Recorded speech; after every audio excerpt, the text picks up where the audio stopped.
What's up, everybody? Welcome to episode 437 of Opinions May Vary. I'm your host, JR. Joining me is my co-host, Alex. Hello. Hello. It's been so long, but it's going to be worth it.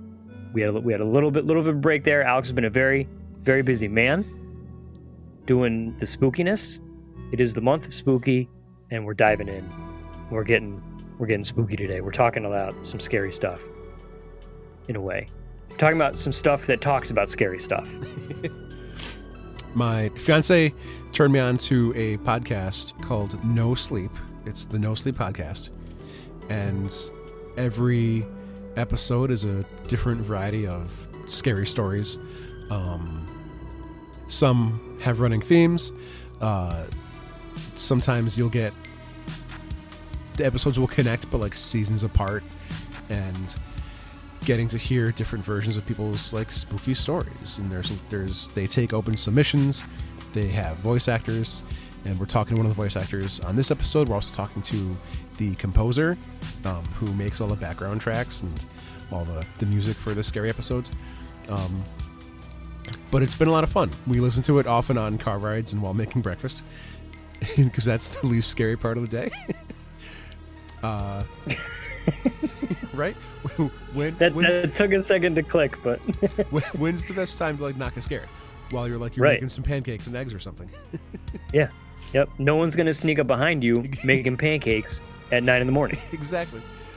But yeah, if you're into scary stuff, you've already watched all the movies, and it's one of those things where you could do while driving. You can put it on in the background while doing something else. It's good, spooky content, and it's a lot of fun. So I figured it'll fit great for what we do for Spooky Month. There's so many different stories that they tell, just because the variety of submissions that come in, and also the breadth of their cast to do what needs, and all the different episodes, different voices, and how stories are told. And yeah, some are creepy, some are confusing, and they've all been pretty fun. Reading the website correctly, and from our conversations with the people we talked to, they're gearing up for season 17, which, so like, this isn't like this is the last like year, and then in the boom of true crime and horror podcasts, this new one's pretty cool. Like, this is like one of the OGs. Like, yeah. They've been doing it for a while. You can buy the season pass and get all the extra content. They know what they're doing. They found some success. Apparently they tour. They do tours. It's mind blowing. It's really neat. We had some amazing conversations with Brandon Boone, the composer, and Nicole Goodnight, the voice actor. So it's two distinct parts of the show, from two different people. It was very neat, very fun. I very much enjoyed this. It's bridging two of our usual topics, where we might not be talking about scary stuff particularly, but we're talking to people who make the scary stuff, and that's generally what we do anyway. Right, that's kind of like our thing. We talk to the people who make the thing, and how they do it, and why they do it, and how they got to the point where they could do it. It's that interesting thing. And both Brandon and Nicole were fantastic guests. I'm very excited for everyone to listen to this. Also, Alex putting this all together like a champion. We've discussed it in the past, like the 4 episodes where I've actually wrangled the guest. Exhausting. So to do 2 people in one episode, and especially this is all within like 24 hours of itself. About legend. You're a legend, Alex. Well, also all the while working. It was Danielle's idea. She's like, you should talk to these people. And I've actually been trying to contact David Cummings and NoSleep directly for a couple years, and it's never worked out. And she's like, you should try like the voice actors individually. Like, yeah, that won't work. Well, it worked. Lo and behold. That's like the overarching lesson of this episode is and the listeners at home, you'll hear it soon. It's just go for it. Just give it a shot. Why not? What's the worst that could happen? But I'm excited. I'm excited for people to hear this. Alex, is there anything else you want to touch on before we kick into it? Nope. Okay, so we're gonna start off with our chat with Brandon Boone. He is the composer. Enjoy. Okay, now joining us up first, we are talking with composer Brandon Boone. Brandon, thank you so much for coming on today. Thanks for having me. Now, there's a lot of stuff to cover in terms of what you do, but seeing as this is the spooky month, I think we should start out with NoSleep. So I know why I'm here.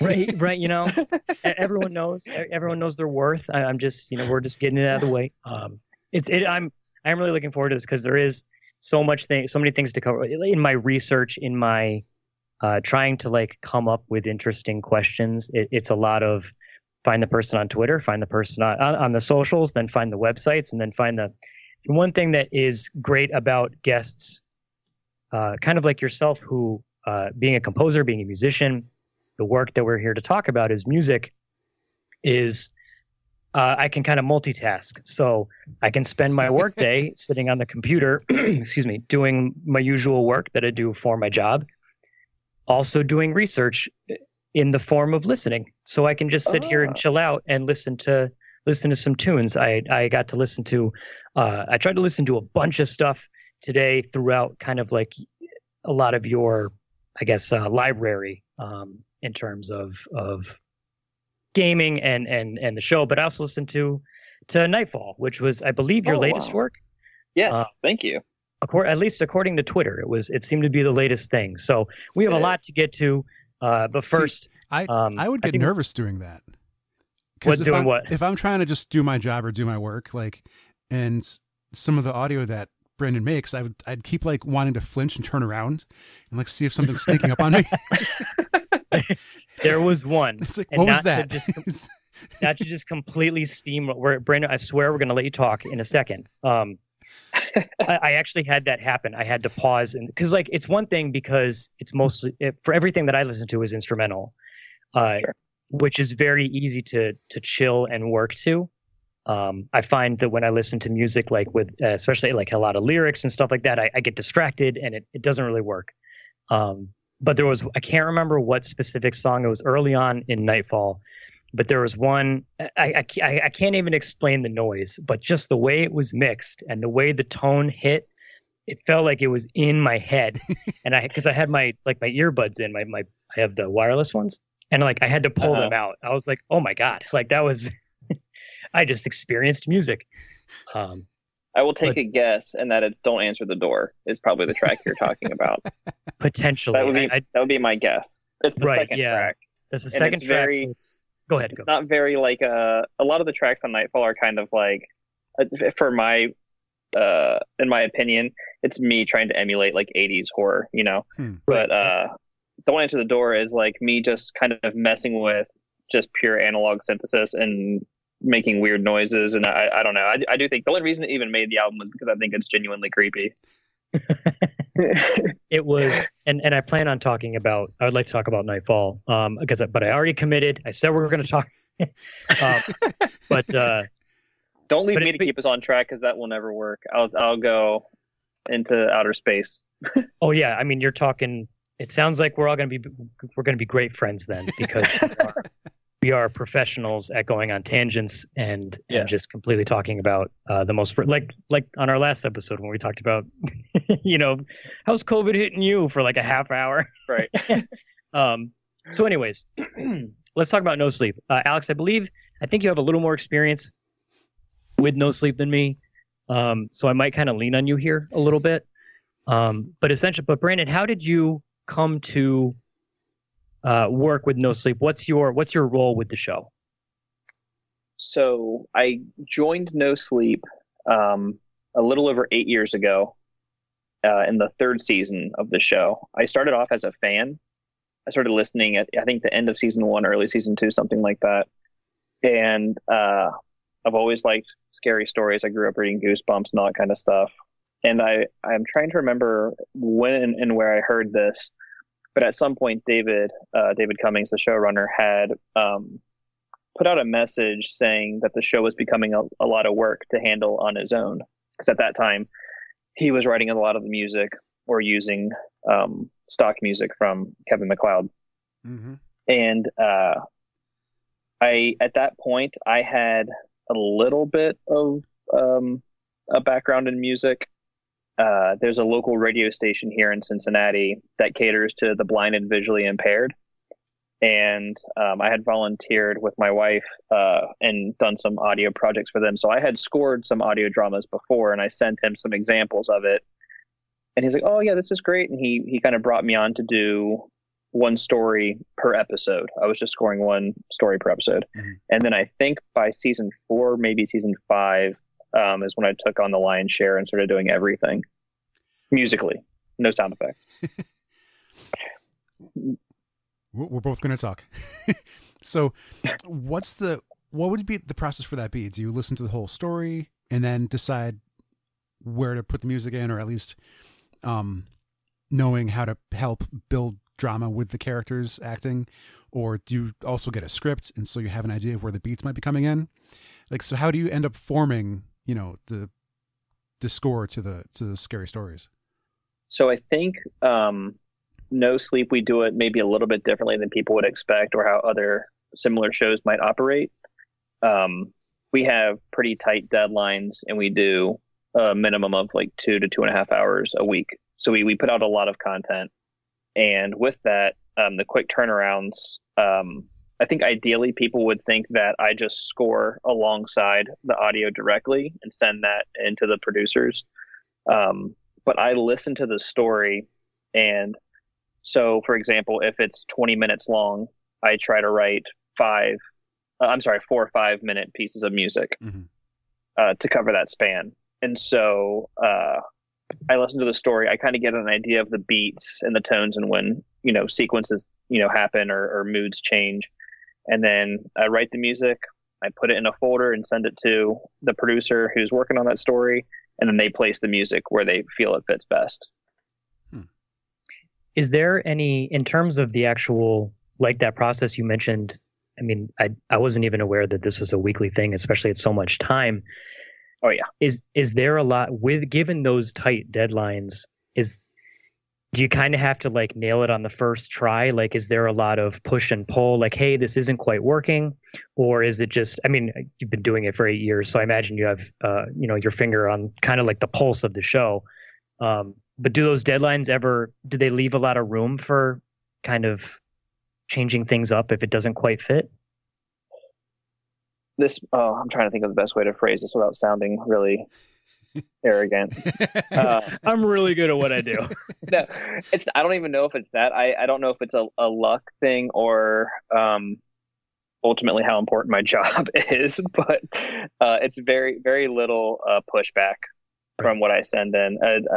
I have written over 5,000 pieces of music for the show, and I think I've had to redo 10.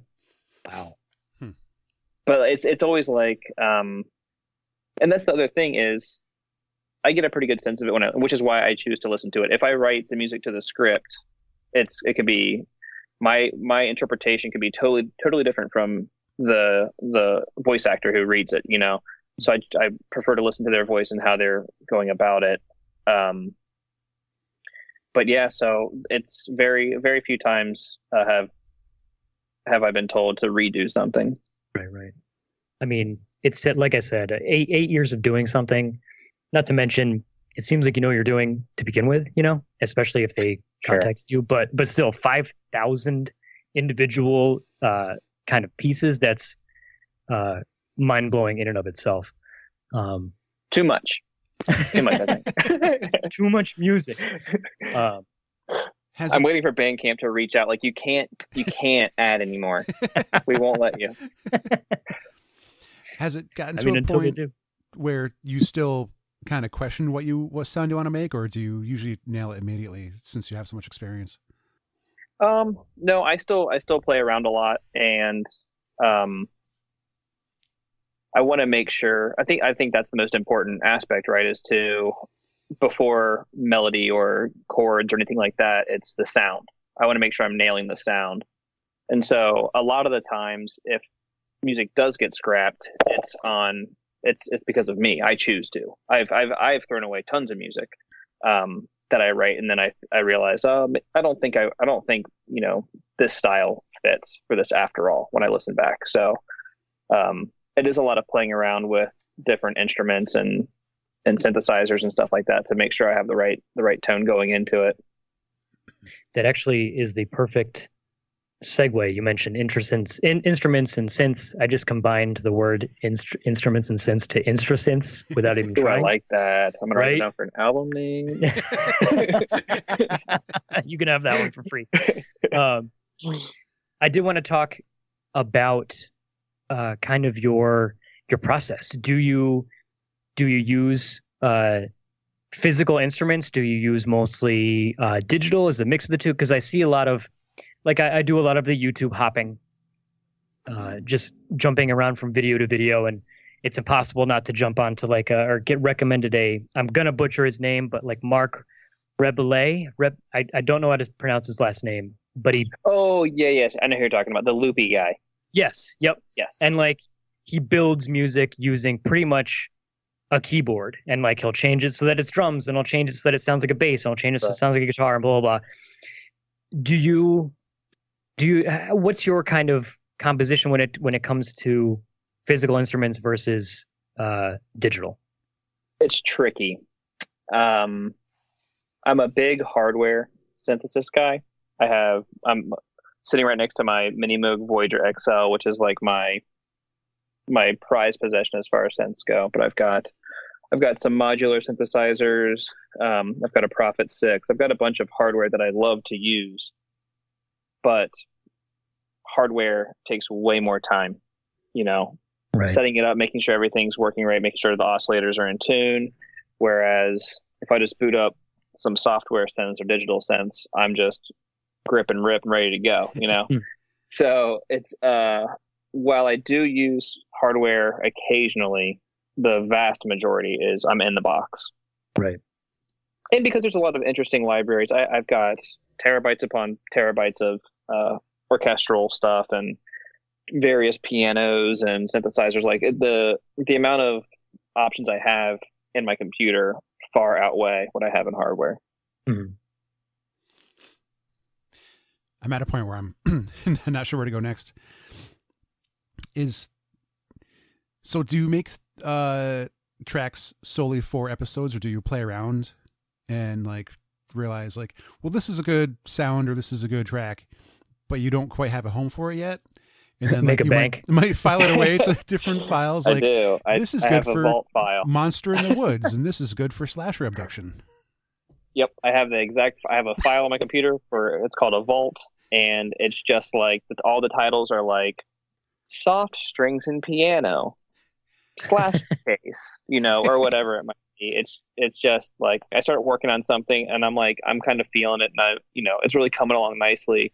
But by the end of it, I listen to it and I'm like, oh, this is not what I sat down to write. This is not even close. This has got to go somewhere else. So put it in the folder, put it in the vault. Right. I feel like talking about synths and sitting here I've said the word synths more times tonight than I have in my entire life.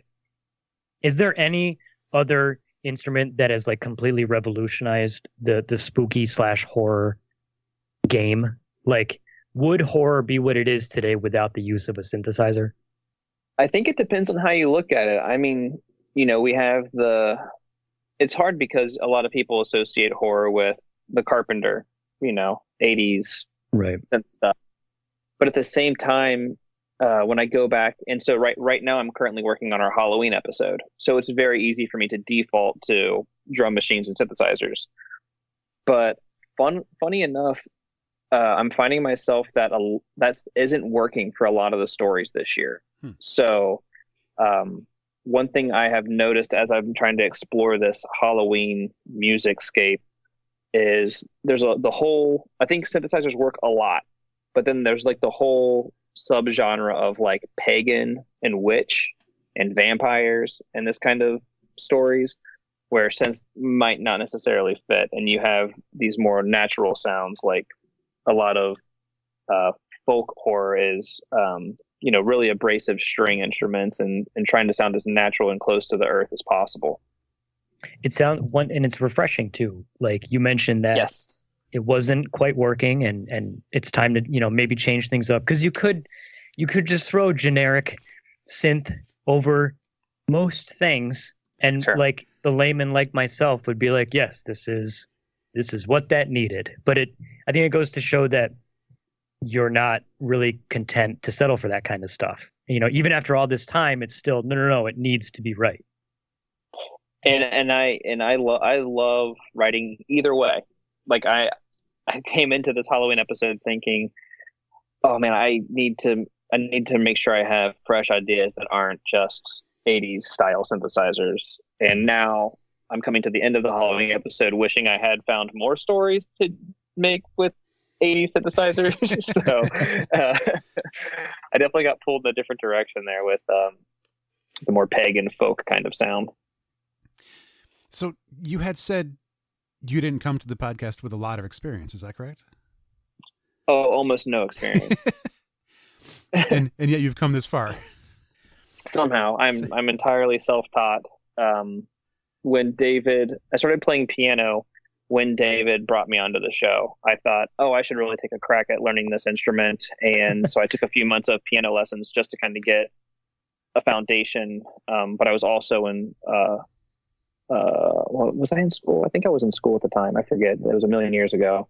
But I just remember I could not make time to keep going to lessons. So I had to just start teaching myself with YouTube videos and Berkeley workbooks and that kind of thing. That kind of blows. I did see that, like, in looking at like your bio on the NoSleep website. It did mention, that you took a couple months of piano lessons, but you're self-taught in theory and composition, which just, as a not former, I guess, but in my youth, it was, I'm going to be famous. I'm going to play in a band. I thought I was going to get famous in a band somehow playing exclusively Green Day covers. I don't know. I was a stupid child. But in that, like, I used to dabble. I used to be somewhat decent, almost kind of, at playing guitar, and I did take piano lessons for I think two years. Not much came of that either, but it gave me a foundation in theory. Not so much composition. I'm terrible at writing music, but at least the theory was sort of there. And I remember I took music theory like my senior year of high school, thinking this will be a breeze. I took lessons. I know how to read music. I've been singing choir for so long. Turns out music theory is really hard. Like, music theory is very difficult. So to see that you're self-taught and you've been able to make a career out of it is amazing. Was there any particular struggle in your like in your own lessons? Anything that was really kind of a challenge when you were learning? I think all of it is pretty challenging, or it can be, depending how you're coming at it. For what it's worth, I'm terrible at guitar. I've got guitars, but I don't like. I hate playing guitar. If I need to use one, I'll just like look up the chord shapes and then go from there. Yep. If and none of my bands worked out, so the band thing never really panned out for me. Mine was just Radiohead covers. I just do the solo man Radiohead covers on a piano, singing it. There's worse things you could do, For sure. So I grew up playing guitar in my teen years, but I like I said, I always hated it. The whole way you hold the guitar never really worked well for me. And so when I taught myself piano, it was almost like, the veil was lifted from my eyes. I finally understood how music worked because the piano layout is so much simpler than a guitar. I think, at least. And so from there, the theory and stuff, and I mean, I still struggle with it a lot. I still struggle with learning, and I'm always trying to put myself in situations where I'm forced to learn more. So, I mean, for example, 3 weeks ago, I was in Budapest recording with a choir and orchestra for the first time. And I've never done that. I've never written music for people to read. And luckily, I had a really, really great team with me.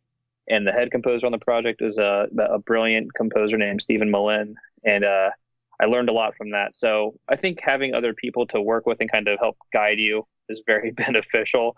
But yeah, music theory is it's tough and still terrifying to me in some respects. Once if I look up a video of somebody describing negative harmony, my eyes go crossed and I don't know what to do. I can speak to, and I've told people this, and it was always told to me by my teachers, and like, if you have any interest in music, like, learn how to, even just the basics, just learn what a piano is, and it'll open up so many doors. Yes. It's such a basic, easy layout to understand, octaves, scales, all of it. Mm-hmm. And it just translates to so much. It was like one of the main, like, most instrumental parts of me starting to understand music as a kid. So yeah, I totally resonates, totally get it. Play the piano, play music. So strange though. It's so strange though when you think of, like, at least for me, like in college, the guy brings the guitar to a party and plays Wonderwall, right? And you think, like, how can you play a full song on a guitar, but you can't show me the notes on a piano of what G major is or whatever? Mm-hmm. It's like, to me, the latter is so much more simple than sitting down with a guitar and just ripping out a song. Right. God, now I'm reminiscing in my head about piano lessons and all the time I wasted just not taking it seriously. If I could do it all again. You still can. Get back in there. Right. I did it when I was 26, and I kept thinking, why did I wait so long? And then I kept telling myself, well, if you keep waiting any longer, you're just compounding this problem. Just get started. So. Right. It's the learn by doing. Once you work your way into a job, you just got to keep doing the job. And I think that's honestly part of it is I was forced to learn more and get better because I volunteered for this show and I had, like, deadlines that, I value the show. It's very important to me. So I wanted to make sure I was keeping up with it and, turning in my assignments and everything. And deadline will make you work. Right. Had you listened to many other shows, or did NoSleep stick out for you? I've listened to a few, but trying to think of other ones. NoSleep was always kind of the pinnacle for me back when I was listening to this stuff. And then once I started working for it, I kind of blurred the other ones out because I didn't want to start defaulting to, like, trying to mimic them. Mm-hmm, mm-hmm. When I joined NoSleep, I wanted to make sure NoSleep kept sounding like NoSleep. So I was afraid if I dove into any other horror shows, I might start emulating them instead. Mm-hmm. Well, after this long now, you've, in a way, you shaped what NoSleep sounds like. Sure. So now it's really, I don't have to worry about that so much anymore, I guess. Right. After making so many tracks and working on so many stories, do you have a favorite type of story? Ooh, that's tricky. It's it comes week by week and my taste is constantly changing. So there are times when, I think my favorite kind of horror is maybe sci-fi. I really like sci-fi, and it's really fun to play with outer space kind of synthy, big, long, hollow sounds that make you feel isolated on a spaceship. I like that a lot personally, but if I find that we're doing a certain type, I'll want what I feel I'm missing. So I'm like, man, we haven't had a witch story in a while. I'd love to work on a witch story, or man, we haven't had a slasher in a while, or it's whatever I'm currently, not working on is what I want to work on. I guess that always keeps it fresh. Exactly. Yeah. I think the story definitely moves in themes. So a few seasons ago, we kind of leaned heavily into, like, the David Lynch type of style. Very weird. Mm-hmm. And I love doing that. But, by the end of the season, I'm like, man, I want to talk about vampires. Can we get vampires in here or something? Is there, like, I guess an internal message board among the cast and David Cummings and being like, can we get more search and rescue on here? Stuff like that. Right. I mean, we have various group chats where we all connect and talk about certain things, but I don't know, the team's so big now that there's almost like sections. Like I talk to the producers and David more than anyone probably. Mm-hmm. But there's a whole pre-production team that controls the inflow, like the submissions of stories and that kind of thing. So I'm sure they talk about that kind of stuff. My opinion doesn't really matter. I just write the music. So whatever they give me, I'll work on. It's fine. Do you see I mean, the joke that you saw a lot, especially when when lockdowns first started happening, was everyone was, well, guess I better start that podcast. Everyone and their mother has a podcast now. It's a fun way to kind of kill time with your pals and also meet really interesting people if you run that kind of show, or you can exercise your creative brains and all that stuff. But with podcasts becoming huge, I mean, there's TV shows now with Only Murders in the Building. Like it's a TV show about two guys who start a podcast with Selena Gomez. I don't know if anyone's been watching that, but it's pretty great. We have. It's got Martin Short in it. Yeah, it's Martin Short and Steve Martin with Selena Gomez. Right. Yeah. Okay. It's fun. I've watched the first 4 or 5. It's neat. I think the first season just ended. I'm not sure. But with podcasts kind of really slamming into the mainstream, and you do see a lot of like the true crime kind of stuff, the horror story oriented stuff. Do you see the title of like podcast composer becoming more mainstream? Like I guess this is a two-parter. Like, did you ever think that this would become something like this could become a career? And do you see it becoming more frequent? That's a great question. I think if you would have asked me 8 years ago if it would become a career, I would have probably said no. It was just a fun thing that I was trying my hand at and trying to figure out if I could do it. But it is pretty nuts that podcasting as a whole is now like an elevated media. It's up there with TVs and TV shows and movies and whatnot. So it's weird that it has become, you'll see, I mean, there are huge names in podcasts now. So it's definitely more elevated than it used to be, for sure. Right. And I don't think podcast host or podcast composer or whatever is like a derogatory term. Not at all. But I do look at myself. I don't call myself a podcast composer. I would call myself a media composer because I'll work in whatever video game, movie, podcast, whatever it is. That is another perfect segue. Is it a perfect segue if you constantly call out that it's a perfect segue? That makes it even better. Sure. I did want to mention when Alex first mentioned and he brought up your name, like a quick Google search showed me Scarlet Hollow, which cool, yeah. I've been following Abby Howard on Twitter since she was on Strip Search on the Penny Arcade, like the reality show way back in the day. And very because cool. I follow her, I see a lot of Scarlet Hollow. And I never really gave much. I knew it was a game, but I haven't played it. And I was like, he did the music. So we can talk about doing some video game tunes now too, if you don't mind. Sure, yeah.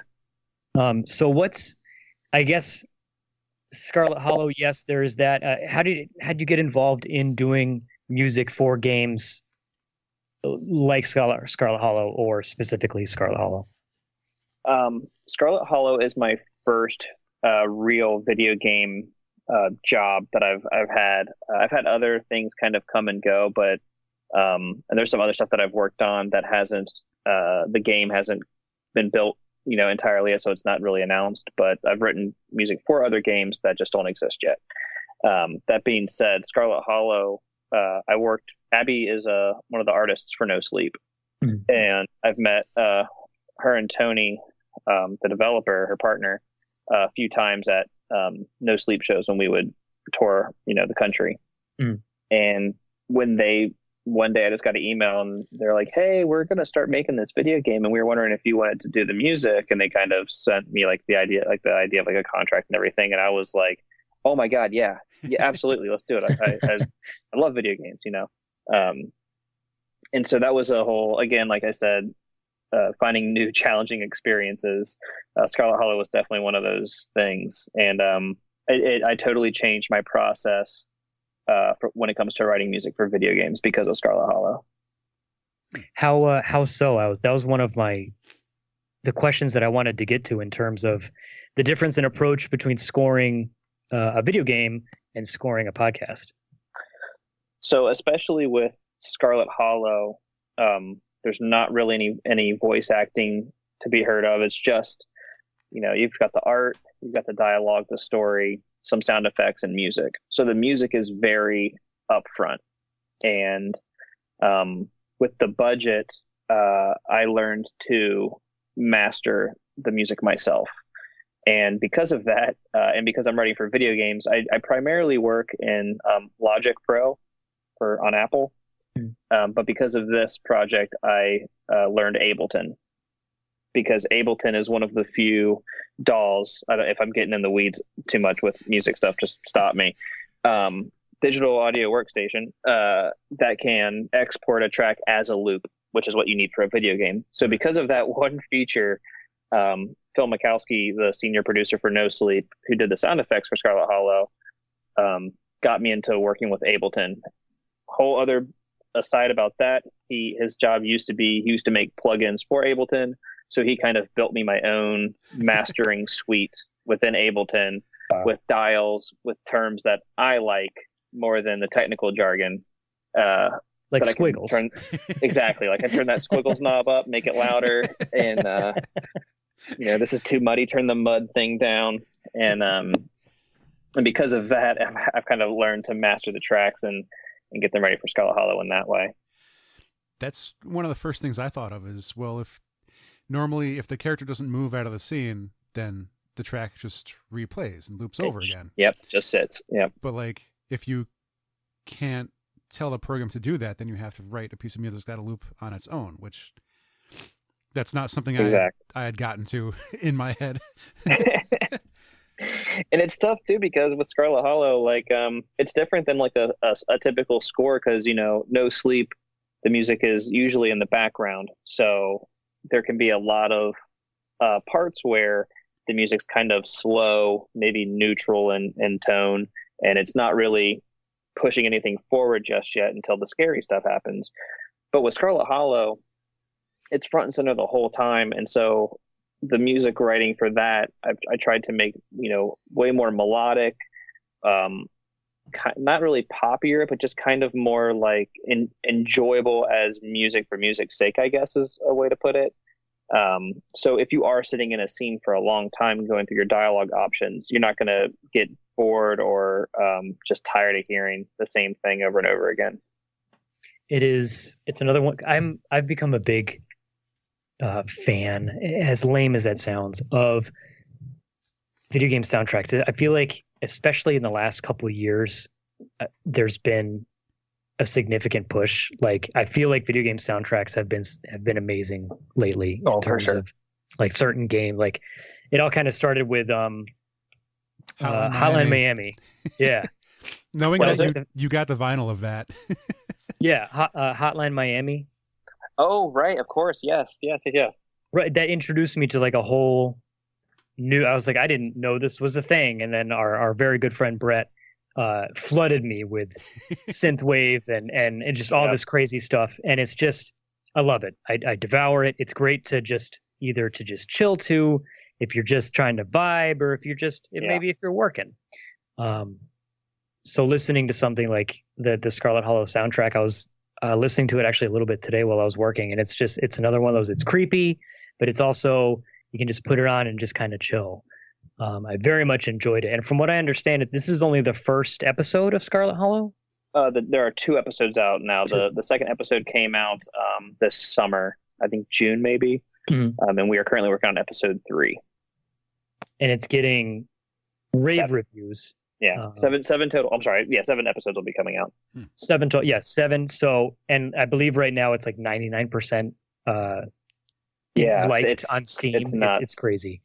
The reviews have been phenomenal, and everyone's so nice about it, and people really seem to be enjoying it, which is great. Right. And I think it speaks, a good soundtrack can really just elevate a game to that next level. It does so well. Like I just finished playing the new Metroid game, which is essentially silent. Oh, really? Okay. Interesting. Like most Metroid games are, because they give you that feeling of like you are alone on this planet. Like there's music, like in the boss fights and stuff. But if I recall, I mean, really, it's mostly quiet-ish. I could be totally wrong. I literally just finished playing the game and I can't remember. Wow.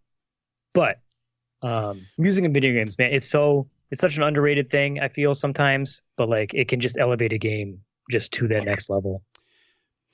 It's honestly so much fun working on Scarlet Hollow, mostly because I love working with Tony and Abby, and some of the like characters that I get to work with.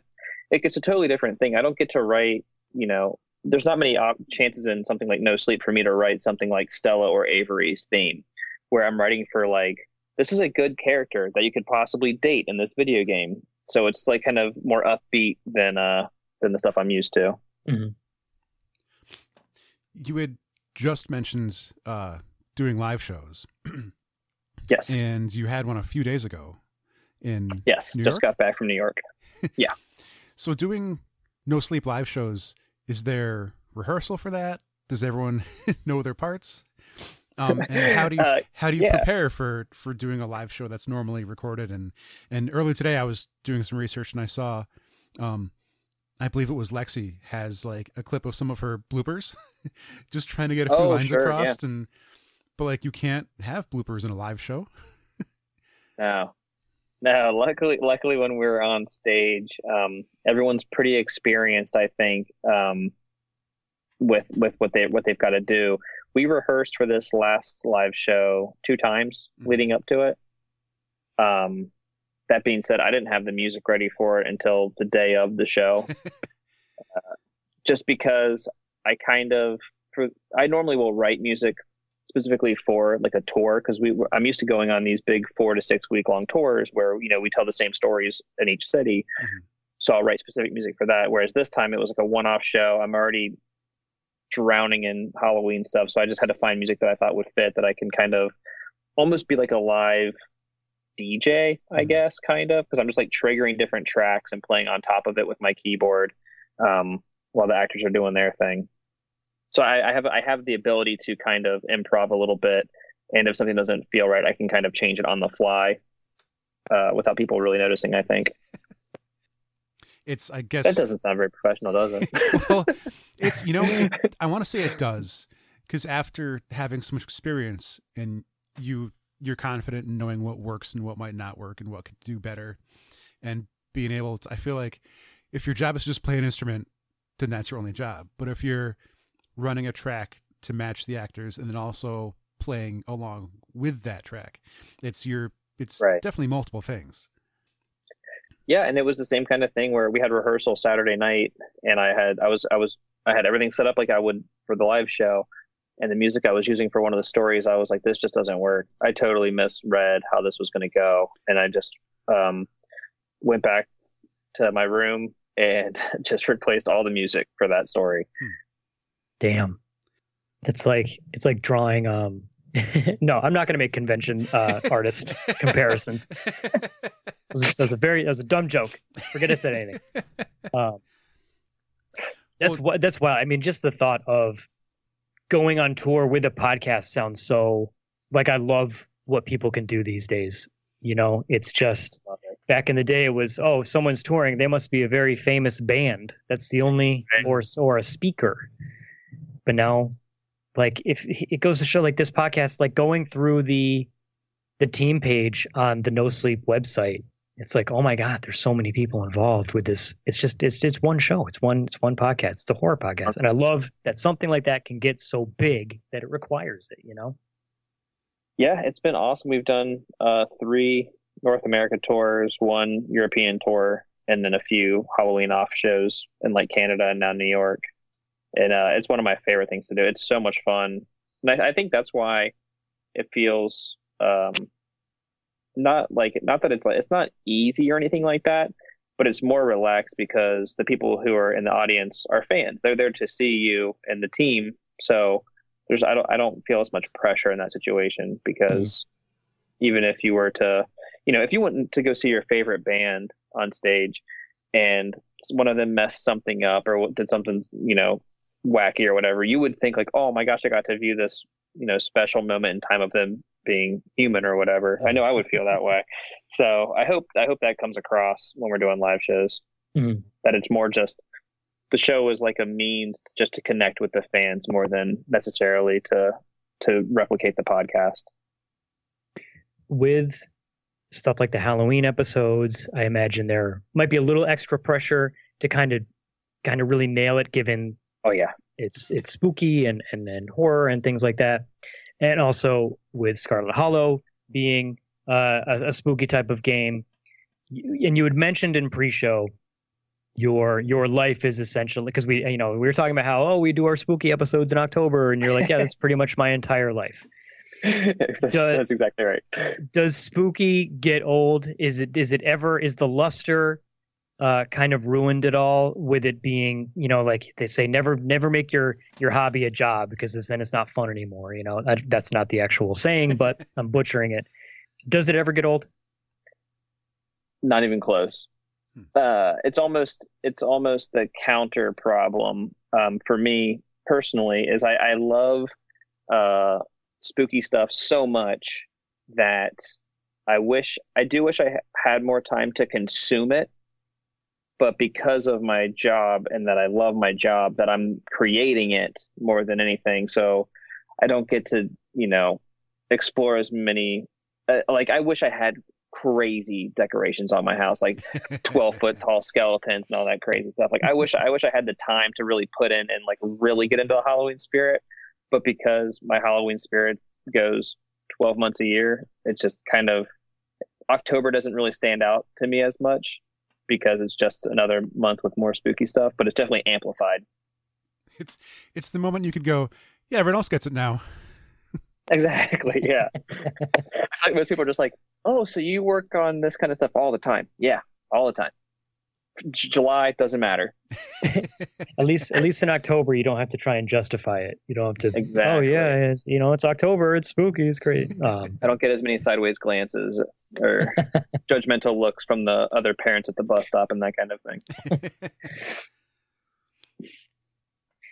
So I did want to touch on, and we talked about it at the beginning, but you do the spooky stuff. You do the stuff for games. You do the stuff for the show.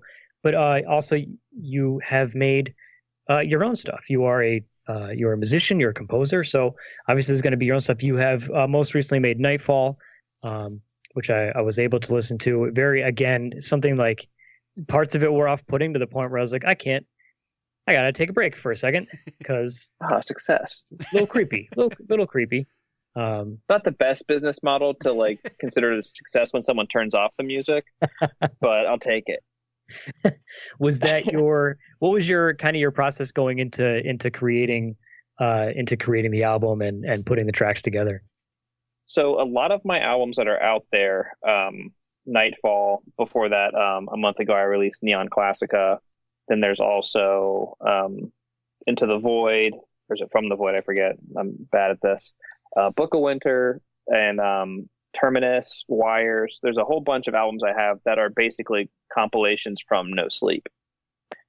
So these are all pieces of music that I wrote for the show that I felt could kind of stand on their own for an instrumental album. And so I'll go through all of these tracks and pick out the ones that I think best fit. I'll try to build a theme around them. So obviously Nightfall's Halloween, spooky music. Neon Classica is more kind of, I guess, brooding or moody kind of cerebral music, maybe. I don't really know, but I try to find a theme and then put them all together and then put an album out there, just because I do get fans asking for music. And while I do have almost everything on Bandcamp, that's a nightmare. There's 1,300 albums on there on my page. Like, I don't expect anyone to just, like, I have that as like a library. If you want to reference something or go find something on my Bandcamp, go for it. But if I want to put something on Spotify or Apple Music or whatever, it's much easier for me to actually remaster an album and put it out on a compilation like this.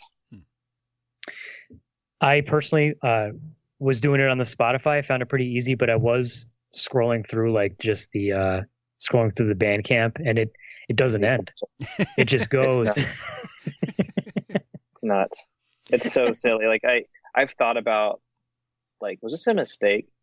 Should I have done this at all? Should I have ever put this? But it's easier because I'll occasionally get messages from people like, hey, do you have the music from this story? And I'm like, yeah, it's on a hard drive. I can send it to you. Whereas every Sunday, I just put it all up there and try to keep it organized for everyone. And I do have a fan club there where people download everything. It blows my mind, but they listen to it all and they give me feedback. So there are some people out there enjoying it. Right. Is there, I mean, it seems like you put out music obviously pretty regularly with the show. And also, I mean, you mentioned Neon Classico was also 2021. In addition to everything you've been doing, you've still found time to release your own individual albums. Is there stuff coming in the future? Are you still going to be continuing to put out your own stuff? Is that kind of a steady thing for you? Yeah, I want to do more and just get more on Spotify and Apple Music. It's just I really enjoy getting it on those platforms. I get more feedback and people. I understand that in today's day and age, it's easier to listen to music that way. So I really want to lean into that, and I have a couple ideas for new albums to come out before the end of the year, maybe. All right, so we've mentioned a bunch of places and a bunch of your work. Before we wrap up, Alex, did you have anything else that you wanted to touch on before I get to the usual wrap-up stuff? I don't think so. Okay, cool. This is one of those fun ones where it's just firing off. So I got through everything I want to touch on. So yeah, before we wrap up with you, Brandon, where can people go to find your stuff? I don't know if you're going to be performing at all or doing any appearances, but at the very least, where can people go to find your stuff, whether it's Bandcamp, socials, what have you? Sure. My no appearances coming up yet. There is possibly one early next year that I can't say anything about, but keep your eyes open for that. BrandonBoone.bandcamp.com if you want to deal with that nightmare scenario we just discussed. But Spotify, Brandon Boone. There's two of us. One's a bass player, not his page. Go to my page. Found him a couple times. Yeah. Yeah. And so I'm not the bass player in Atlanta. I'm the other Brandon Boone. And Twitter, I'm at Wondrous Sound. Instagram, I'm at Brandon Boone Music. Yeah, I hope you guys are ready for the NoSleep Halloween show. Listen to Nightfall. Get all the spooky mood in now while you can before October's over. Yeah. Oh, and play Scarlet, obviously. Episode 3 is coming. Yep. We're working on it right now. Awesome. All right. Brandon, dude, thank you so much for coming on and doing this. This was an absolute blast. It's nice to kind of relive my youth when I thought I was going to be a musician. It's nice to talk to people who keep on keeping on. It's been a pleasure. It's been a very fun, spooky month thus far, and this conversation was just added to it, you know? Awesome. So thank you again. Best of luck with everything upcoming with the next episode of Scarlet Hollow, with the Halloween of there's so much that you do, dude. How do you do this? Oh, I should mention that too. And so after Halloween, November, the first weekend of November, season 17 of NoSleep starts. So cue that up, get that ready. We don't stop. Think Nice. You heard it here. Everyone can start to get hype. All right, that's going to do it. Brandon, thanks again for coming on. I think that's going to do it for this part of the conversation. So thanks again, man. My pleasure. Thank you. All right, and now joining us for part 2 of our NoSleep extravaganza, whatever you want to call it. Right now, we are joined by voice actress Nicole Goodnight. Nicole, thank you so much for coming on. Of course. Thank you so much for having me. This is kind of a wild meeting and meshing of things that I never expected to happen, because Nicole, hearing your voice is kind of crazy because I've heard your voice before, not only with the show, but also watching Twitch and watching people play video games very, very fast. And I've heard, like, I haven't seen any of your specific runs. I was watching one before we started. We're going to talk more about this, but it's just crazy because I've heard your voice a lot before, and then now it's like, oh, and now I'm talking to this person. It's just that weird, how big is the world? It's this big. It's tiny. But again, thank you for coming on. Before we get to the video game stuff, because I can't help myself, I'm going to need to talk about that because it's just fun and it's just a neat thing. Let's talk about NoSleep. We were kind of doing a NoSleep themed thing here. We're talking about spooky stuff. To kick it off, how do you, and I guess I just watched the new episode of Hot Ones. How do you handle your spooky? Are you a big fan of the spookiness? I love spooky things. Absolutely adore. That being said, I am a very big scaredy cat. Same. Just the biggest scaredy cat. Yeah. Yep. So with NoSleep, is that something that you, because like from what I understand, you were a fan of the show, and then you submitted as like a volunteer, as kind of a why not? What's your story getting involved with NoSleep? So it's actually, I always think it's a really fun story. There used to be a website that people could stream their art on. There probably still is, but I was watching one of my friends draw, and she had these spooky stories on in the background. And I was watching her draw and listening to the stories, and the hours just kept ticking on. And I didn't even realize time was passing because I was just captured by these stories that were being told. And I hadn't really heard of podcasts before that, as weird as that might sound. This is, I guess, 2014. And I asked her who it was. She told me NoSleep Podcast. I did some Googling and found their website. Well, on their website, I saw that they had a section for volunteers. I took a look at it and said, there's no way they'd ever accept me. And I closed the page. Right. And probably took me a good month or so before I was finally like, you know what? What's the worst that can happen? If they say no, that's already what I expected. If they say yes, it's a dream come true. So I emailed David, and well, like I said, that's 2014. And now you're pretty much on every episode, I believe. At least the ones I've heard. And now it's wild to me. It's absolutely wild, but it's a dream. It's an absolute dream. I'm so happy that I emailed him. I'm so happy that he gave me that chance. So was this your first foray into voice acting, or had you done work before that? I'm sorry. I had one very embarrassing thing that I did prior to NoSleep, which it did spark my love for voice acting. But looking back on it now, it's not good. But that being said, I was talking to someone that I did that project with, and they were like, if you can look 7 years ago, I guess the video itself is more like 9, and say that you hadn't improved, well, that wouldn't be a good thing, would it? I was like, you know what? Okay, that's fair. That is fair, but boy, was it not great. Everyone's got to start somewhere. Honestly, yeah.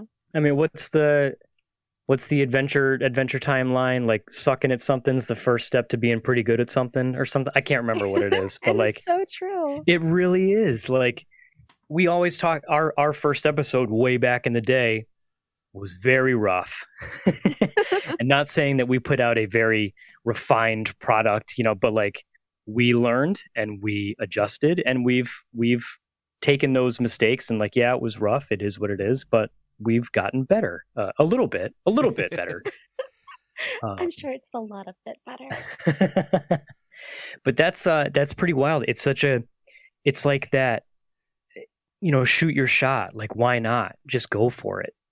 Yeah, and I totally had closed out the page at the first look. I was like, there's no way. There's absolutely no way. And I'm glad I did. That's why, there's people at the shows that would say, we want to get into voice acting. What do we do?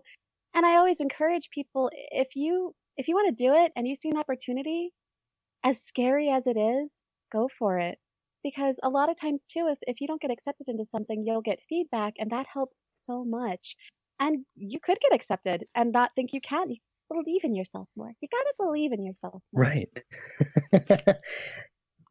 We've been to a couple like panels in nearby local shows, especially there's one show near us in Hartford, Connecticut, that is pretty anime heavy. So they have a lot of voice actors that will appear there, and they'll do panels, getting into voice acting, things like that.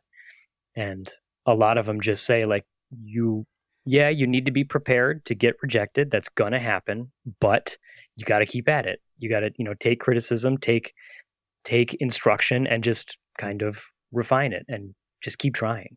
Because what's the worst that could happen? They might say no, but on to the next thing. Exactly. Something I found is even if it's not like other work or other jobs where you could apply for or audition for a certain role and you might not fit that particular role, but there will be other projects that the same producers or directors will have in mind, and they'll come back around possibly and go, oh yeah, I had someone audition for this one and they'd actually be a better fit for this other project. And you might not get project number 2 unless you tried for number 1.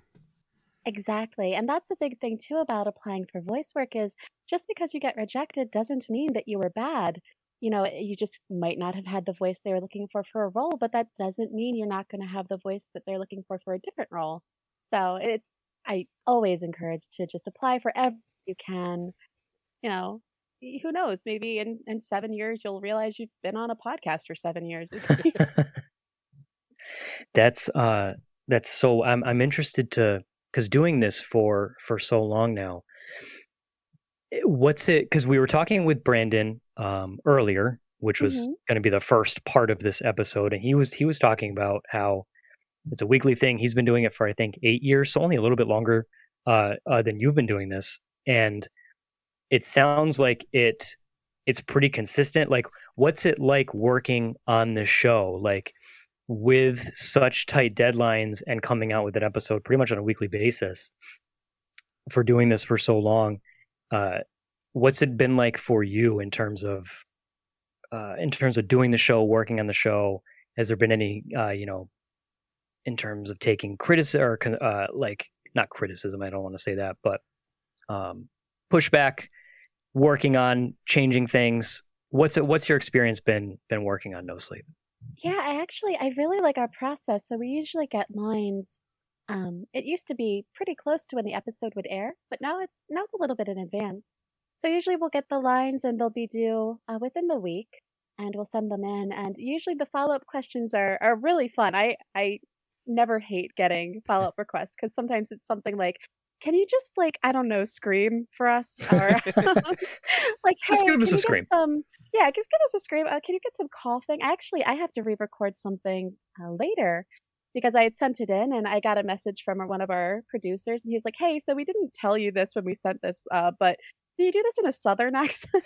I'm like, you know what? Yeah, I can. And so it's kind of super fun. But it's, as far as criticism goes, or constructive criticism, of course, but right. I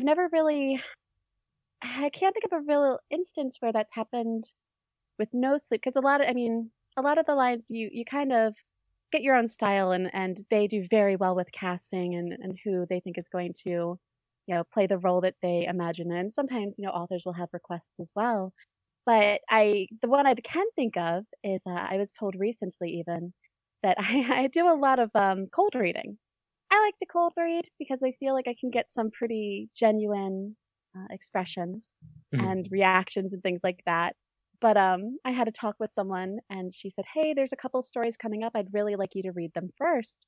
And I explained my side of things and she basically said, give yourself more credit. Genuine reactions are great, but you're an actor. Like you're not going to have an issue doing this. I promise you.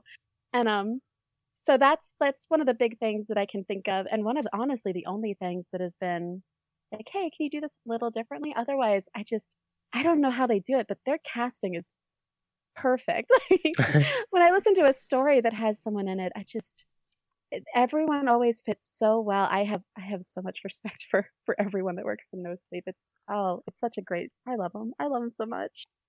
It seems to be, because we asked Brandon a similar question in terms of taking feedback, constructive criticism, and applying it, and he had a similar response. He's like, it seems like the people at NoSleep are good at finding the right person for the role, so that there doesn't need to be a whole lot of that. Because he had a similar response to you. He's like, for the most part, I'm pretty good at what I do, and they like what I make, and we go from there. So it sounds like it's a really tight knit group over there in terms of what they're looking for. And, yeah, they're all amazing too. So if they ever do need something, like, there's definitely been times where I've said a word wrong, but they're never condescending. They are never ever upset about it. They never come across as like, oh my gosh, I can't believe this is this late, and I have, not once. They're always incredibly kind, super understanding, like the sweetest emails. Just like, I love getting emails from the producers. They're always so nice. Yeah, I have nothing but, I just have so much respect for everyone I work with there. I never thought I'd find a group like this. If you weren't cold reading, I'm not sure how it works for actual scripts. I know like radio DJs will get their script and they will mark their page so that they know when to talk faster, when to raise their voice, lower their voice. Do you mark anything out, or does your scripts like tell you like what you might need to do next, or does that just come with the flow as you read through? For me personally, it just kind of comes with the flow. I gauge based off what I'm saying, and I know a lot of people have different narration styles too. For me personally, I usually put a lot of emotion into mine, which you've got.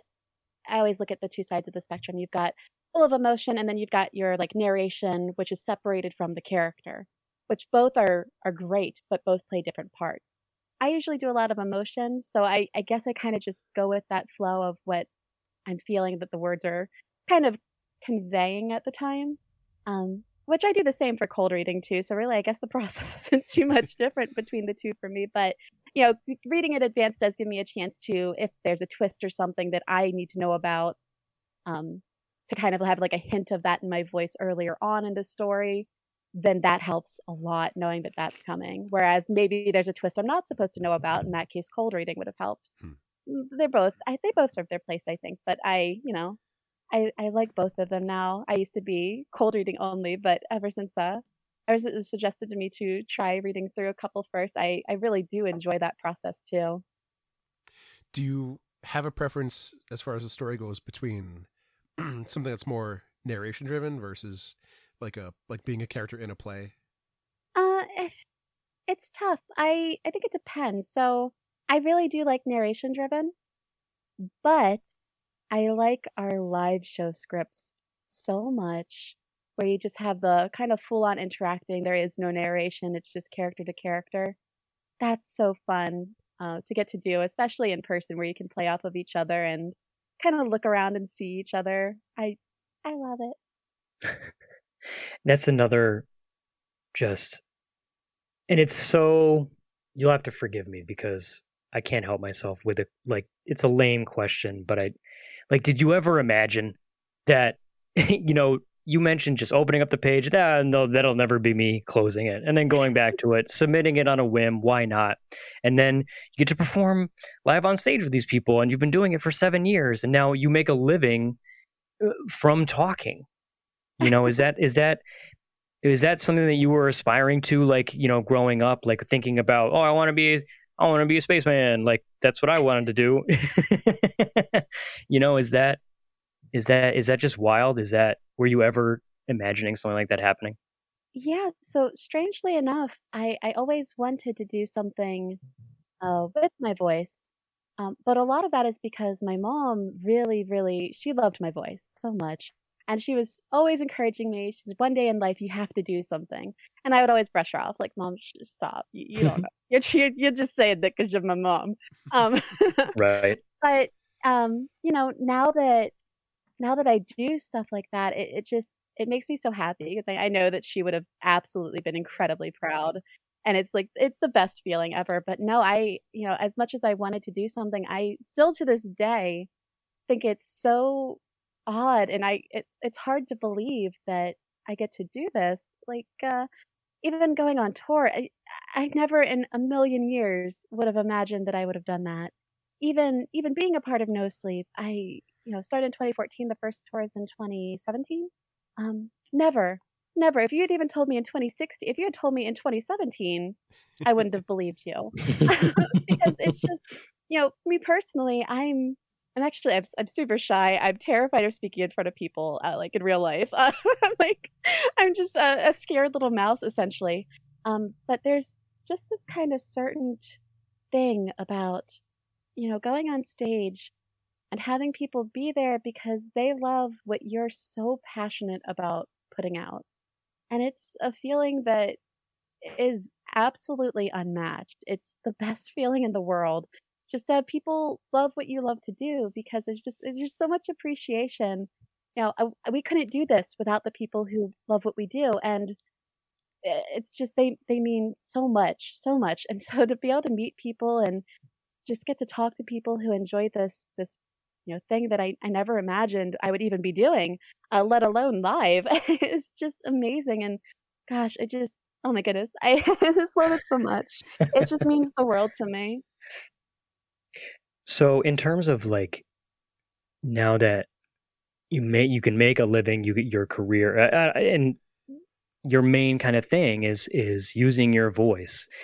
Do you have any pointers for people who, again, there's a lot of the questions, what does it do? I want to be a voice actor. How do I get into it?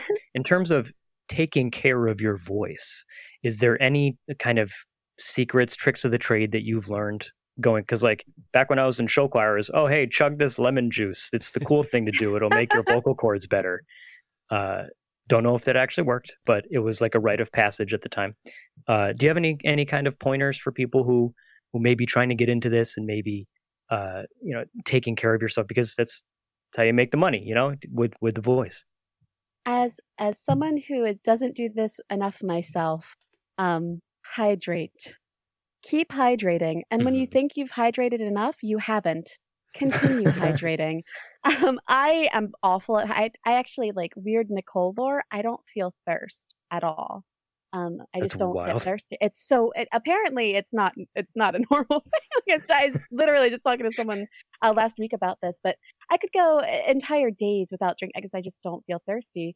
Don't do that, everyone. That leads to kidney stones. But water is super important because not only does it keep your everything hydrated, but it can help a lot with like mouth noises and the way that works. Lemon in water is amazing. I don't know any science behind it, but I do know that it always helps me. And throat coat is the best tea in the entire universe. It feels so good on your, like, it takes a little to get used to. I will admit that. It's really weird tasting at first, but soon you'll be like, give me that throat coat. It's really good. Like, if you've never had it, please do it. It's so good. But it feels really good on the throat, and it just, I try to drink some of it before recording. Like, if I know I'm doing a long script, I'll heat up some and have it in my little booth with me. And how about pointers for, like, because one thing that is very clear in this is you are very good at talking, in that I don't even know if you've said or or have stuttered at all in this, whereas typically part of our editing process is going through and cutting out all of our garbage because we either said or or all those kind of fillers and time wasters. Is that something that you've just always naturally been good at, or has that been practice and actual training? Honestly, I think it's luck because I say like a lot. I say it way too much. When I'm recording, though, I do have a lot of bad takes, and I have a lot of things that I'll flip-flop words, I'll say words wrong, I'll skip over words and just completely mess them up, and breath control is a thing when you're narrating, and I'll do that wrong sometimes. So I do a lot of editing, but usually with see, there it is. There's an You got it. See, I totally missed it. Yeah, you're just it's just that good. I slipped it in and I made it seem like it fit. But no, when I've got the script, I can at least look at that. And when I do things for, say, audition for Gdq, I actually write out a script because I don't trust myself not to say things like. So right. That's a thing that I do. But, so what I would say is, even if you are someone that does say and like a lot, because I certainly do, typically, you can, once you've got a script in front of you, it's usually easy to avoid that, thankfully. Otherwise, my everything would be just peppered with the word like everywhere. Right. I'd say it way too much. Do you find yourself preparing different ways for different scripts? Is it just being excited to get the next script, or is it a matter of like, well, what kind of spooky am I approaching this with? And do you have any preferences to being like the, I guess there's characters who typically in horror and suspense, there's victims and then there's attackers. So do you have preferences for who you get to be on those? So it's funny. I love playing the bad guy.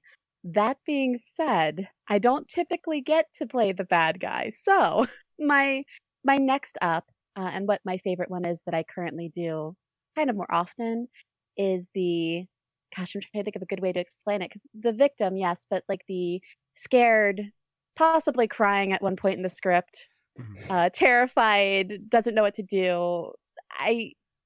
I don't know why. I just loved playing that type of character. Probably because I'm perpetually terrified myself.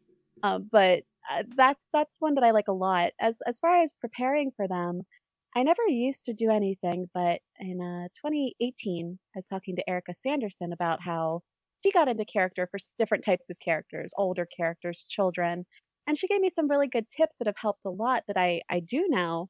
So if I have a script that has a younger child, she told me what she likes to do is kind of get into kind of like almost a position like a child. So hunched a little bit, slouching.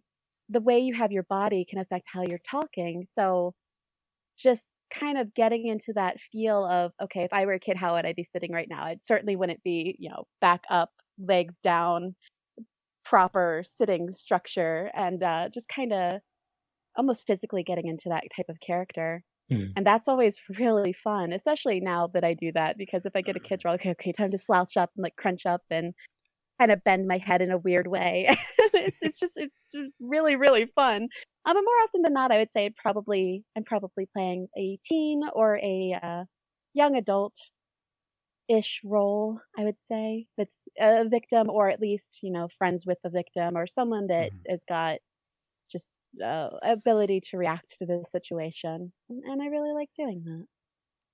It reminds me, I've heard of people who were inspired to do a Wonder Woman pose before like a job interview, so that they feel more empowered. I like that.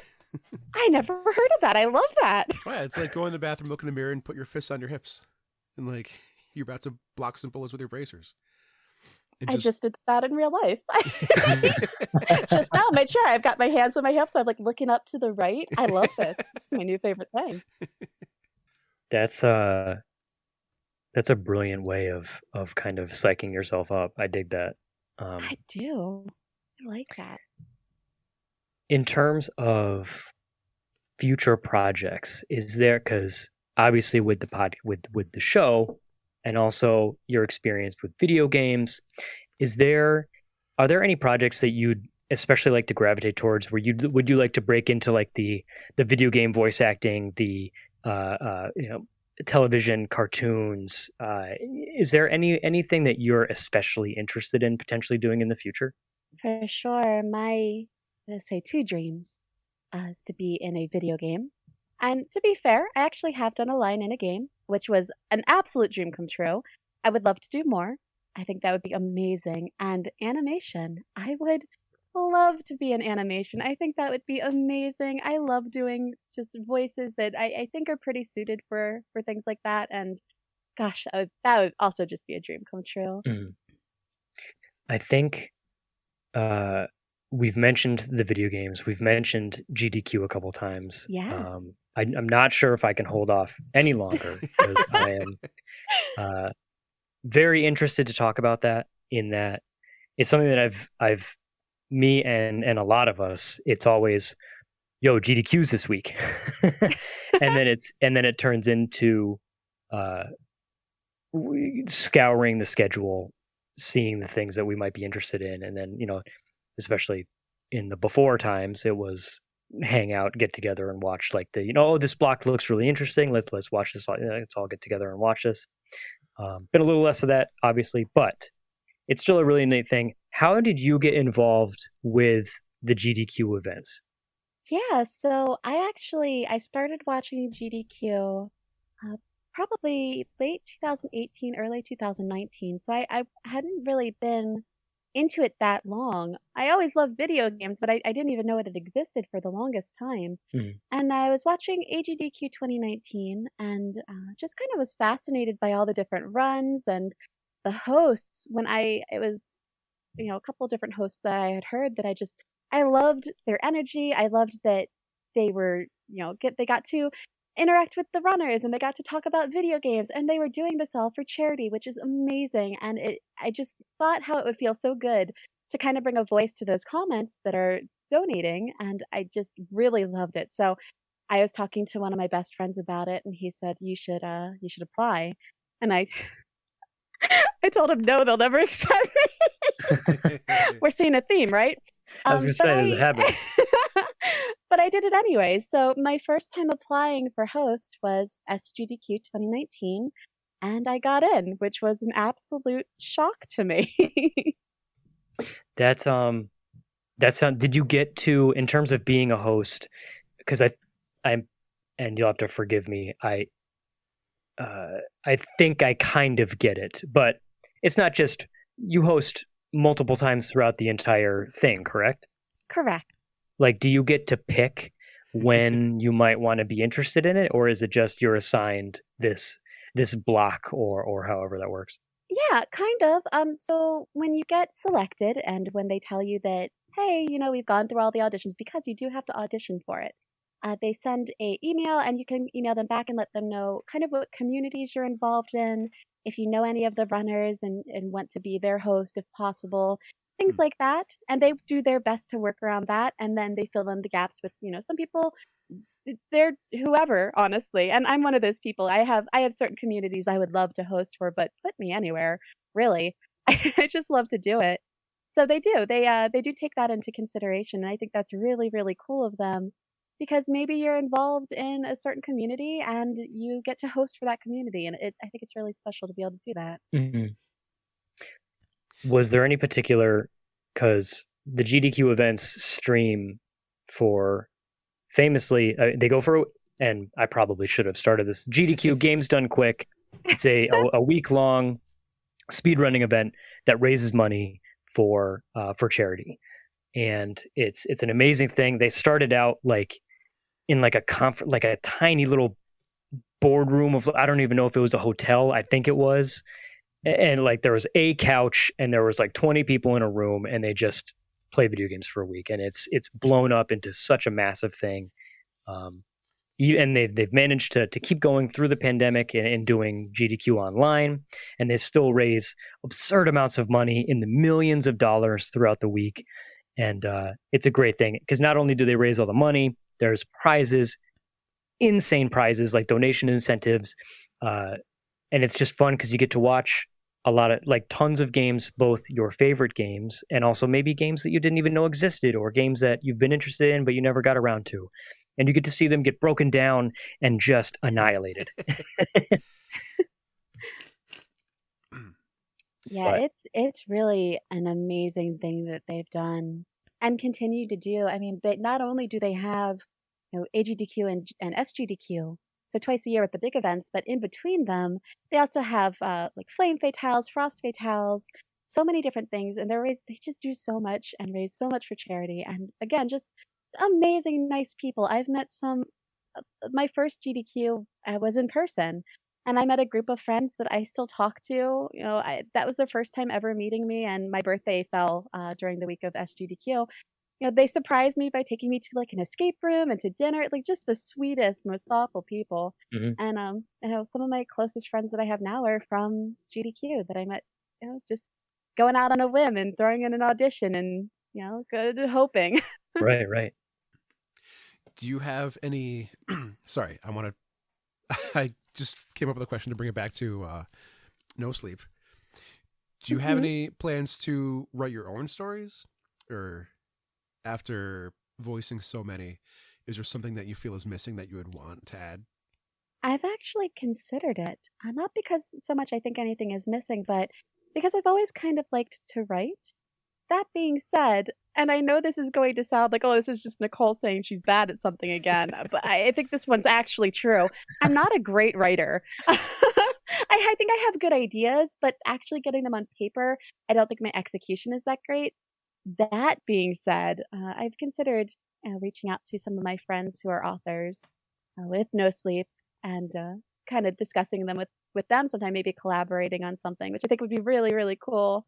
And I might be posing that idea to a couple of them soon because I think that would be really fun. I definitely have stories that I would love to write. I just don't have the capability. It's writing, but for real this time. The writing for yourself and then having to hand that over to someone else. It's like, don't read this. Yeah, like I could write bad emo poetry all day long, but like, do I want anyone else to read that? No. Right. Yep.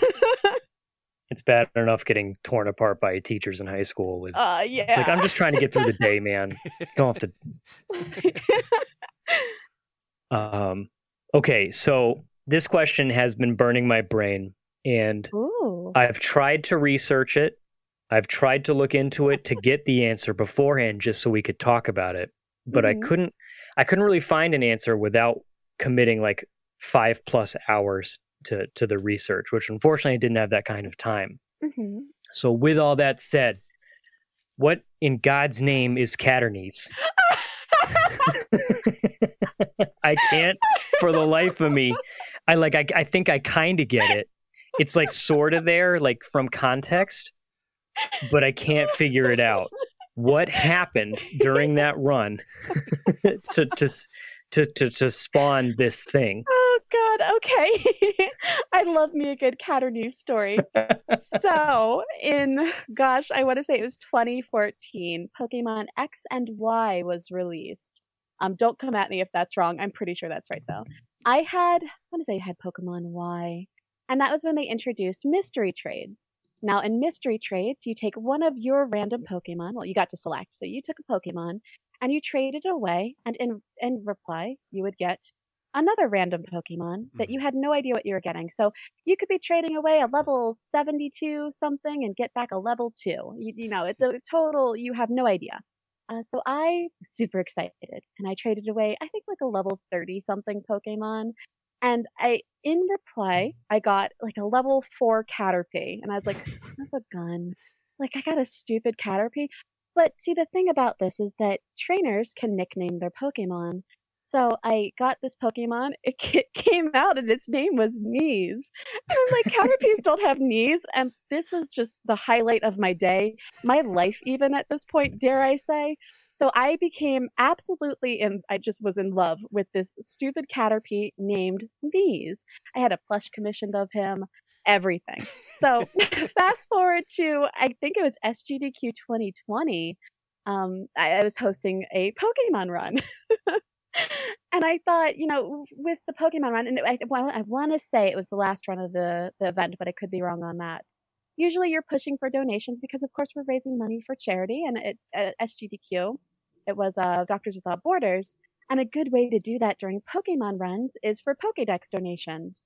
That's when someone submits, we'll use Caterpie for an example. $10 is his Pokédex number. So I got on mic and was like, hey, can we get a $10 train going for Caterpie? And then I told the story that I just told you about getting a Caterpie named Knees. Well, something got a little lost in translation, I think. And one of the donations that came in said, this $10 is to get Caterpie some knees. And so then everyone began picturing Caterpies with knees. Keyseron was on the couch, and he was like, get Caterpie some knees. And so people started doing fan art of Caterpies with knees. So if you Googled Catternese, oh my goodness, there's so many. I actually have a tattoo of one of them. So I was going to say, I saw the tattoo and I was like, okay, I need to know more about this. That's mine. So in AGDQ 2021, I was lucky enough to get put on another Pokemon run. I asked the runners ahead of time. I said, hey, is it okay if I bring up cat or knees? It's kind of a meme. So if you're not okay with it, I understand. They're like, no, it's totally fine. Like cat or knees was a thing again. And then in SGDQ 2021, I got to host again for Pokemon. I got incredibly lucky to be able to do that.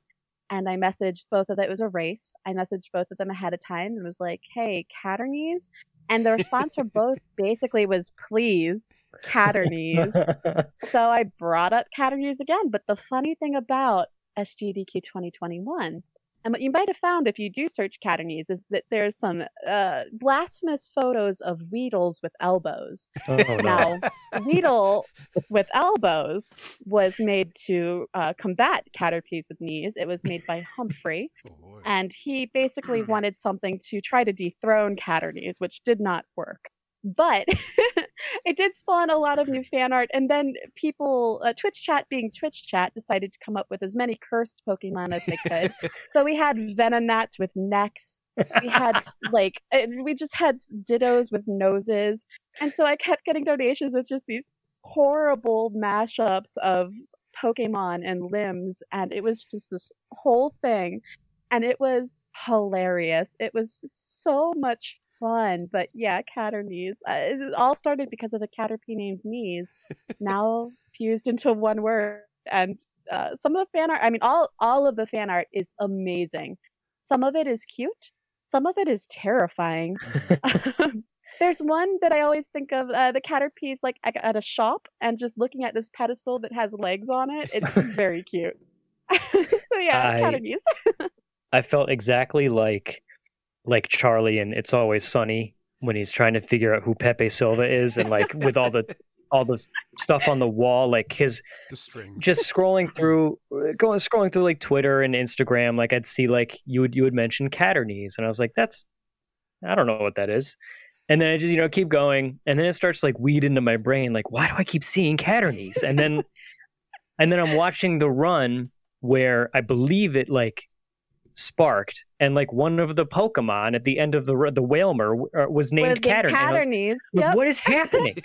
That was our push. So the deal with Twitch chat was that if we hit, I want to say it was either 2.25 or 2.5 million, that they would catch a Wailord at the end of the DLC and they would name it Caternies. And the Twitch chat pulled through. And so that's what happened. So one of the fan arts that someone did is actually a Wailord with a Caterpie with knees on it. It's very cute. Oh my God. It was just one of those. And then like I see the tattoos, and then it just, and also it's one of those things. It's so fun because not only is it a silly story, it turns into the meme. And it gets Twitch chat involved, which Twitch chat, especially during GDQ, is a sight to behold. And not only is it fun, and it can cause like the memes and the crazy other Pokemon with appendages, but also it incentivizes people to donate more. Like it gets like those trains going, and it gets the donations coming in because everyone wants to. Here's my interpretation of a bug with joints. Yeah. Well, it's one. After the first Twitch Plays Pokemon, and later that same year, I think it was like High Priest Pidgeotto was at Dragon Con. There was a cosplay of, I don't remember whatever that was. God, it's crazy. Yep. And there's the Helix fossil. Yeah. Yes, Lord Praise Helix. With that. Praise Lord Helix. And then there's the ATV and the an all-terrain vehicle. Yep. Bird Jesus and Lord Helix. Bird Jesus, yes. Oh my God. Okay, so I also want to talk, because not only have you hosted Gdq events, which is where I originally was unknowingly introduced to your voice. That's like the first time I heard your voice was this, and then now 2 years later I'm talking to you. It's pretty neat. So, but you've also had actual runs. You've been a speed runner yourself. Yeah. Which I obviously do want to talk about that. The one that I've seen showed you speed running The Lion King. Yes. Which I'm sure you get this a lot. God, why? Why The Lion? That game when people talk about difficult games and like the most impossible games, like that game always comes up, and like deservedly so. Like I never got past the Shadowland level. Like that's it. I would start the run and then I'd die. And I mean, I was also like 7, but still, like, lifelong gamer, never beat Lion King. Why Lion King? So growing up, The Lion King was one of my favorite movies.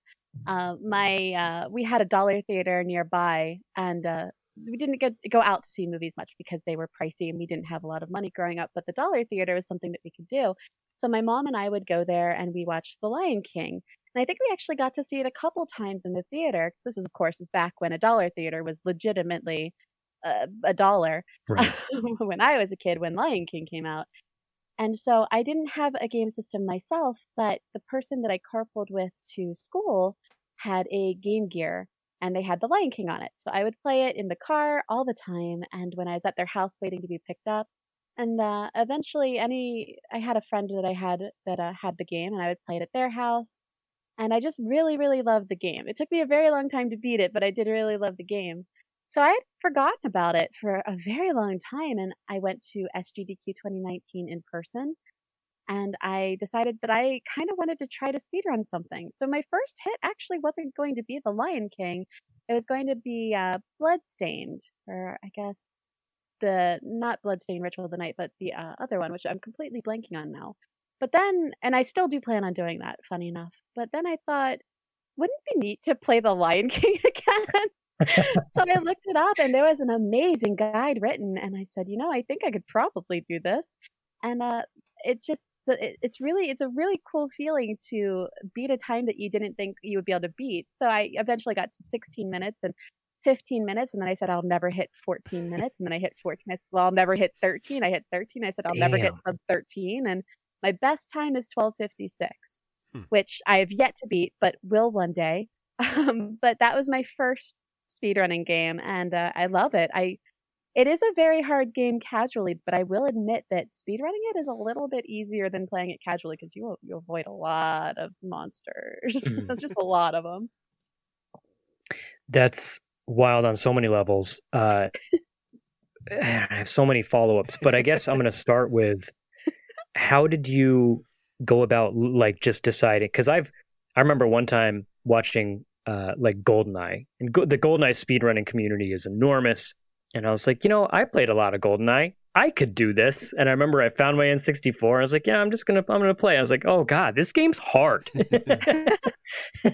And they speedrunners just have a way of making things look so easy, despite the fact that the things that they're doing are unbelievably complicated.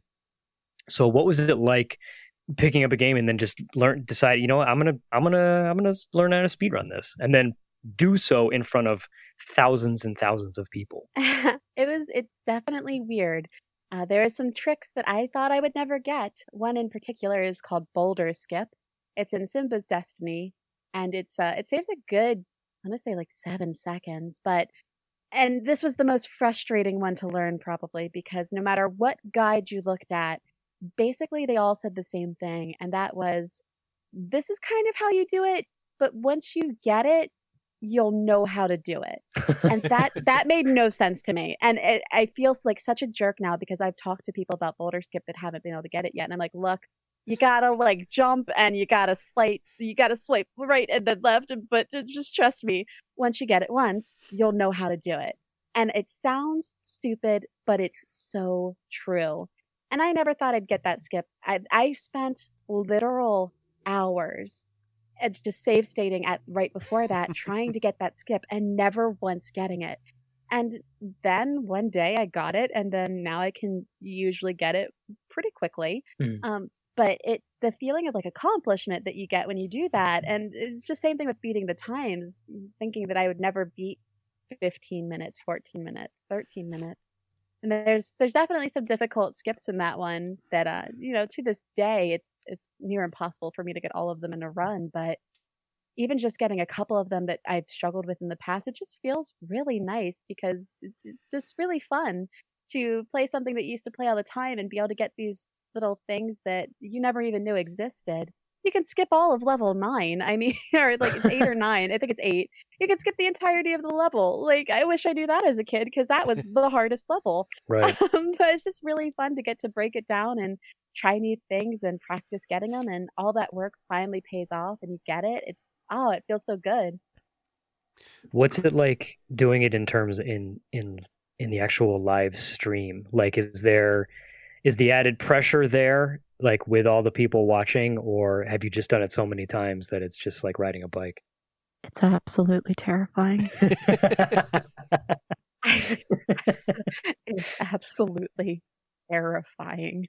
I can't even imagine. Hands are sweaty, knees weak. It's just spaghetti and sweaters. Honestly, mom's spaghetti. But it's absolutely terrifying. Because suddenly, instead of streaming to your Twitch followers, who you've probably spoken to a bunch and friends now and common to see them, casual, you're streaming to thousands of people who you don't know. So and I'm, of course, the nervous type. So it was terrifying. But the thing about marathons too is I almost went into it expecting not to do as well. So when I first did one, I thought, hey, maybe I'll PB, so get a personal best. And it became very apparent to me that marathons are not typically, now people do it, and it's amazing when they do. But you shouldn't really go into one expecting to PB, because marathon luck is a thing, which is not luck at all. So sometimes you'll get marathon luck in a good way. So you'll get that boulder skip first try that you've never gotten before, which is amazing. That did happen. Or sometimes you'll throw yourself at a skip for 3 minutes straight trying to get boulder skip and not get it and waste so much time, which has also happened. But doing it, I mean, and you can't read chat really while you're doing it, and you don't know what people are saying, but I'd go back and watch all of them. People are always so incredibly nice. But it's terrifying. Alex, I thought I heard. We're playing the game. Having seen a couple, and there's watching GDQ and the players that their person on the couch was like, okay, we need complete silence for this movie. He's about to glitch and he has to concentrate. And then I watch Dr. Fatbody playing Sonic, and he'll be like, can I get some noise? I just did a pixel perfect glitch and I need some cheers. Like, just telling people to get louder for him. It's like, these are very different people. Yeah. So I wasn't sure if you were to play in front of a live crowd, would you demand silence, or like, do you want to hear some cheers? If I were in a live crowd, honestly, I'd probably want excitement. But that being said, there's a couple places that I might not, just because it's very easy to get distracted, especially for me. I something glimmers in the distance and I'm already looking at it, forgetting that I'm deep in whatever I was doing. So I've definitely gotten distracted by couch when I'm running myself. Not their fault, of course. It's completely on me. So I would love to do one at a live event, and I've actually considered whether or not I would submit that or one of the other games that I speedrun. I just would love to do it live one day, but I have a feeling I would just be the biggest ball of nerves known to man. What's I guess as a two-parter, what other games do you speedrun, and are there any games that you've been looking to get it? Like, what draws you to a game to speedrun it? Yeah, so I speedrun Crowtel Renovations, which is an adorable little game about a crow and a hotel. It's I haven't done it in a while, and I've been meaning to. It's a lot of fun, and it's super cute. It's crow caws and shoots music notes out of its mouth. It's really cute. And the other one I run, which if you've never ever played this game, I highly encourage you to go into it blind, is a game called Frog Fractions. Frog Fractions. Is it exactly what it sounds like? No, kind of, no, a little bit. It's free and it's really good. And it does in fact start out exactly like it sounds but eventually it takes a turn in the most unexpected of all ways. And it is so fun. It's a really quick speed run too, because there's some huge skips. So speed run is like 8 minutes long. My first casual playthrough of the game though was a few hours, I think.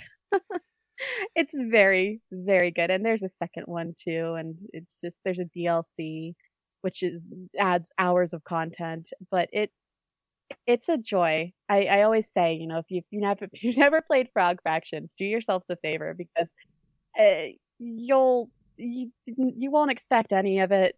Even knowing what I'm saying right now, you won't expect any of it. It's gonna blindside you in the best way possible.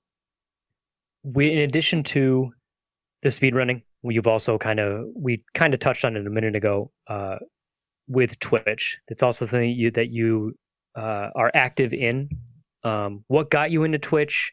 What kind of drew you to it? I mean, obviously Twitch is enormous these days. It's like the go-to for, I have 10 minutes to waste, let's do a streaming on Twitch. What's your experience with Twitch been like? Yeah, so I got into it. My first ever stream was Overwatch.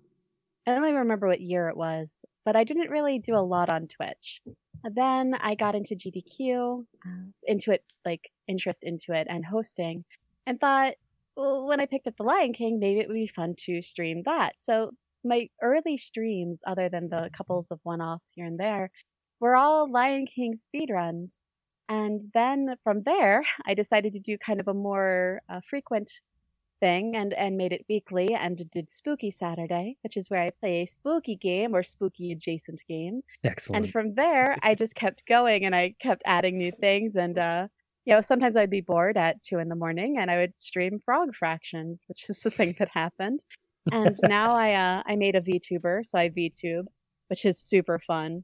And I do Saturdays for Spooky Saturdays. I do Sundays for Subnautica Sundays. I do Mondays for Murder Mondays. And then I do whatever other day I'm bored. And it is so much fun. I absolutely love it. And the people that you meet that come into chat, they're so nice. And, you end up making friends, which is really, really cool. And I've gotten to talk a lot with other streamers, and I've made friends there. And it's really a fun community. And again, something I never would have thought that I'd be doing, especially now that I do the VTubing. I never would have thought that I would have made that either. But one night I got very bored and thought, hey, it would be really cool to make one of these. And now here we are. Since we're talking about it, and we typically like to give time for the plugging and stuff, so we did the usual thing that we're so good at doing is, hey, can you give us like a half hour, 45 minutes? And we go almost an hour. So first off, we owe you an apology for taking too much time, but also thank you for chatting with us in this extended chat here. But now that we are kind of in a point where we should be wrapping up, I did want to give you a moment, because we talked about the Twitch, we've talked about NoSleep and things like that. Where can people go if they were looking to find more of your stuff? Where could they find that? Sure. So I am most active on Twitter. My Twitter handle is NRGoodnight. I post a lot about NoSleep when I have things coming up, and if there are any projects coming up in the future, wink, wink, I will eventually be posting about them there as well. And I do stream on Twitch. I try to do it weekly, 3 times a week now, and that's at Nicole Goodnight, not NR Goodnight. So Nicole Goodnight. And I also actually I completely left this out. I also speedrun Phasmaphobia, which is a joy. It's a joy. It's the most random. You can't plan that out at all. It's all RNG. The whole thing is RNG. It's just the worst. But it's really fun, and it's spooky, so it kind of fits 2 things there. But yeah, I really enjoy streaming on Twitch. I never know whether it's going to be a night that I'm going to play Dark Souls and die to the same mob for 3 hours straight, or if it's going to be speedrunning Phasmaphobia and screaming at Asylum for 3 hours straight. You never know. It's a lot of fun, though. I really enjoy it, and I love the interaction with people, so it's super fun. Excellent. Congratulations on everything. It's so rad to see, like, just people shooting their shot, and 7 years later, here we are. It's super neat. Thank you, Nicole, so much for coming on and chatting with us, giving us most of your night. Very much appreciated. This has been an absolute pleasure chatting with you. Oh, no, thank you. I super appreciate being asked. I had a great time. Awesome. All right, that's going to do it for this part of our chat. Again, Nicole, thanks again. Best of luck, and I'm sure we'll be hearing you over the airwaves soon enough. All right, those were our chats with Brandon and Nicole, both of the NoSleep podcast. That was an absolute blast. Alex, again, putting that all together, quite legendary. Big ups to fiance Danielle for planting the idea. Also, can I just say, and this is a throwback to the very beginning, like, it's just really nice to hear about you making breakfast, listening to a podcast with your fiance in the morning. Have you seen my pancakes? I've had your pancakes. Oh, I do new ones now. There's new pancakes? I can make faces and shapes and everything. What? You are domesticated. I make Frankenstein faces and skulls and stuff. Oh, that's the wholesome shit that I excuse my language. I couldn't help it. That's the wholesome stuff that I subscribe for. But yeah, that was an absolute blast. A million times thank you to both Brandon and Nicole for coming on and chatting with us, giving us their nights to talk with us about some spooky stuff and some video games and music and the like. And hopefully inspire everyone else to try making a thing. Go for it. Apply, audition, whatever. Try to, if you the Jamie Noguchi method. If you think you want to make the thing, try to make the thing. Did you make the thing? No. F and do it. That was it. Shouts to Jamie Noguchi and the gang. All right, this episode is probably a little long, so I'm gonna wrap it up. Big ups again. Thanks to all of our guests, for both Brandon and Nicole. I have been JR. I'm Alex. And this has been episode 437 of Opinions May Vary.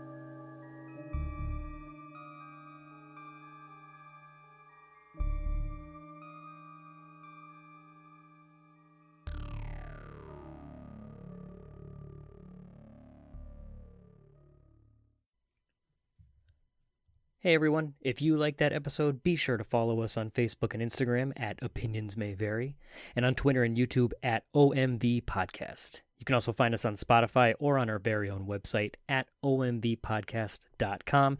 And if you're looking for merch, we have stickers and pins available over at omvpodcast.bigcartel.com while supplies last. As always, thank you so much for listening. Let us know what you thought in the comments, and we will see you next time.